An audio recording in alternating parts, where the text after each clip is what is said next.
அக்கா பழம் என்ன விலைக்கா? 40 ரூபாய் சார் கிலோ. ஒரு கிலோ 40 ரூபாயா? நான் கூட பழம் 40 ரூபாய்க்கு தர்றீங்களான்னு நினைச்சேன். என்ன பழம் இப்படி முள்ளு முள்ளா இருக்குது, கருப்பு கருப்பா இருக்குது, இது சாப்பிடுறதுக்கு எப்படி இருக்குன்னு தெரியலையே. பாக்குறதுக்கு தான் சார் முள்ளா இருக்கும். அதை கரிஞ்சி உரிச்சு சாப்பிட்டு பாருங்க, அதோட டேஸ்டே தனி. ஓ அப்படியா? இதோட டேஸ்ட சாப்பிட்டு பார்த்துட்டு அப்புறம் சொல்லுங்க எப்படி இருக்கு. ஓஹோ, எங்க கொடுங்க பாப்போம்.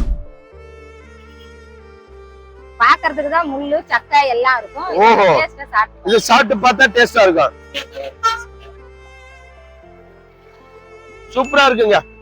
சில நேரத்துல இந்த பழப்பழம் மாதிரிதான் பைபிள் வசனமும் பாக்குறதுக்கு ரொம்ப கடினமானதா இருக்கும்.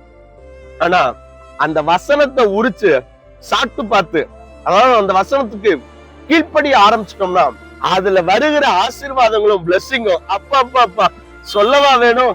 ஆமா, ரொம்ப நல்லா இருக்குங்க. நம்ம ஆசீர்வதிக்கப்பட முடியாம இருக்கிறதுக்கு காரணமே ஆண்டவருடைய வசனத்துக்கு கடினமா இருக்குதே, கீழ்ப்படிய முடியாது அப்படின்னு நினைக்கிறதுதான். நீங்க நல்லா புரிஞ்சுக்கோங்க.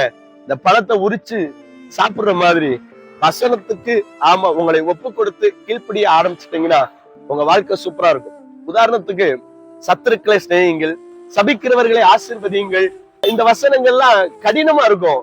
ஆனா இந்த வசனத்துக்கு கீழ்ப்படிய ஆரம்பிச்சிட்டோம்னா நம்ம வாழ்க்கை ஆசீர்வாதமா மாற ஆரம்பிச்சு. பைபிள்ல ஒரு அழகான வசனம் இருக்குது, அன்புடன் சத்தியத்தை கை கொண்டு அப்படின்னு அழகான ஒரு வசனம் இருக்குது.